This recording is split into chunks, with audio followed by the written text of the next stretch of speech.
श्री राम समर्थ. समर्थांनी एक सुंदर असा भाग दिलेला आहे, श्रवण करूया.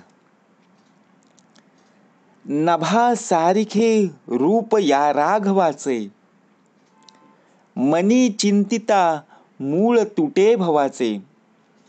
तया पाहता देह बुद्धी उरेना, सदा सर्वदा आर्त पोटी पुरेना. समर्थाने उत्तमाचा श्लोक दिलेला आहे.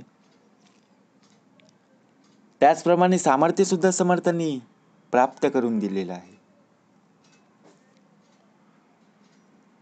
नभा सारिके रूप या राघवाचे. नभ म्हणजे आकाश. या आकाशासारखं रूप श्रीरामाचं स्वरूप प्रत्यक्षात जर पाहायला गेलं तर प्रभू श्रीरामाचं स्वरूप हे आकाशासारखं आहे. ज्याप्रमाणे आकाशामध्ये सर्व व्यापून ठेवलेलं आहे, समुद्र, सागर, नदी, नाले, निसर्ग, सृष्टी, संपूर्णपणे पृथ्वी, तेज, वायू, आकाश बघा प्रत्यक्ष. त्याचप्रमाणे श्रीरामाचं दर्शन, श्रीरामाचं स्वरूप आपण ज्यावेळी स्मरण करत असतो, नभा सारिखे रूप, आकाशाचा रंग, आपण ज्याप्रमाणे कोणी विचारलं तर आपण आकाशाचा रंग निळा सांगत असतो. ज्याप्रमाणे मागच्या भागामध्ये सुद्धा समर्थांनी सांगितलं होतं की ज्याप्रमाणे आकाश कुठेही संपत नाही, त्याचप्रमाणे सामर्थ्य सुद्धा केव्हाही संपणार नाही.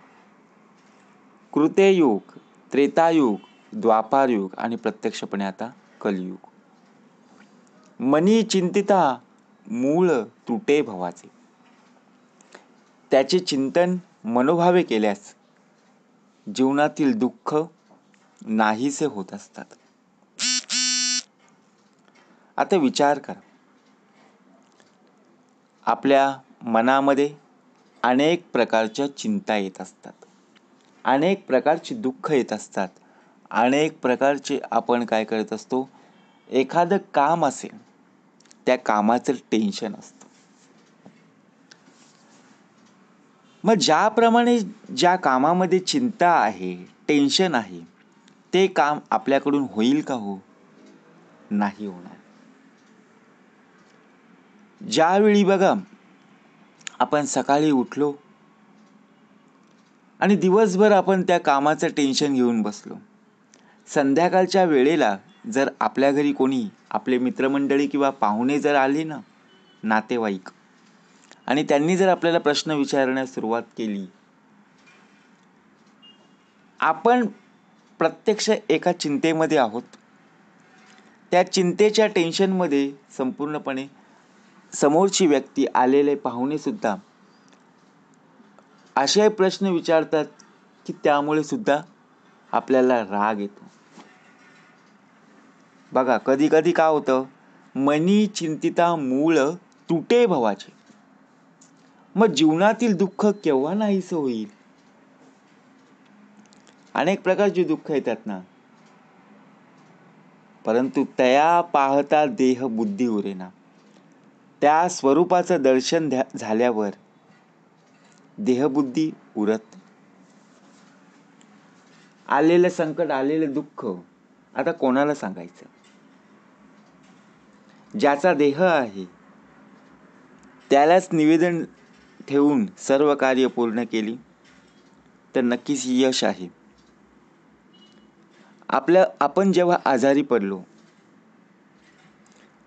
पडलो की आपण जातो कुठे? हॉस्पिटलमध्ये, दवाखान्यात जातो की नाही? तिथेच उपचार करतो की नाही? तेव्हाच आपल्याला काय प्राप्त होतं? फायदा होतो, लाभ होतो. जर बघा ज्याप्रमाणे त्या स्वरूपाचं दर्शन केव्हा प्राप्त होईल? आपल्या घराच्या बाजूला असणारं मंदिर असेल, आपल्या घराच्या बाजूला असणारं देऊळ असेल, आपल्या घरामध्ये असणारं अधिष्ठान असेल, आपल्या अंतरीमध्ये असणारा प्रत्यक्षपणे त्याची जाणीव आपल्याला असली पाहिजे. आपण आपल्या घरातील बाजूला असणारं मंदिर कधीही पाहत नाही, त्याचं कधी दर्शन घेत नाही, बरोबर की नाही? सर्वात महत्त्वाचं म्हणजे कितीही दुःख येऊ दे जीवनामध्ये, कितीही आयुष्य येऊ दे, आयुष्यामध्ये कितीही संकट येऊ दे, परंतु जर त्याची जाणीव जर नसेल ना, तर दुःख नाहीसं कसं होतील हो? म्हणून जीवनातील दुःख नाहीसं दूर करणारं त्या स्वरूपाचं दर्शन झाल्यावर प्रत्यक्षपणे ते दुःख दूर होत असतं. आपल्याला घराची संपूर्णपणे चिंता असते. उद्याचं काय होणार आहे, कसं आपलं घर चालेल. चालवणारा तो आहे, ज्याने चोच दिलेली आहे त्याने बघा प्रत्यक्षपणे दाण्याची सुविधा करून ठेवलेली आहे. कारण पशुपक्षी गुणवंत त्यास कृपा करीती समर्थ भाग दिलेला आहे पशुपक्ष्यांचा. ज्याप्रमाणे पशुपक्षी बघा त्यांच्या पिल्लांना सुद्धा स्वतःचं पोट भागून त्यांच्या पिल्लांना सुद्धा आणत असतात, परंतु आपल्याला सुद्धा कष्ट करून, आपल्याला मेहनत करून आपण आपलं घरदार सांभाळू शकतो ना. म्हणजे विचार करा, आपल्याला ती जाणीव दिलेली आहे, आपल्याला ती शिकवण प्राप्त करून दिलेली आहे.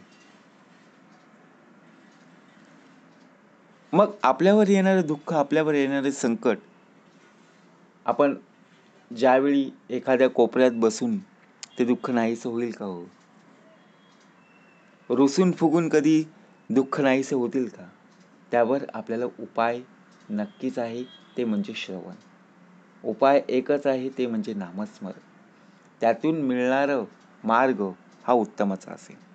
म्हणून तया पाहता देह बुद्धी उरेना, सदा सर्वदा आर्त पोटी पुरेना.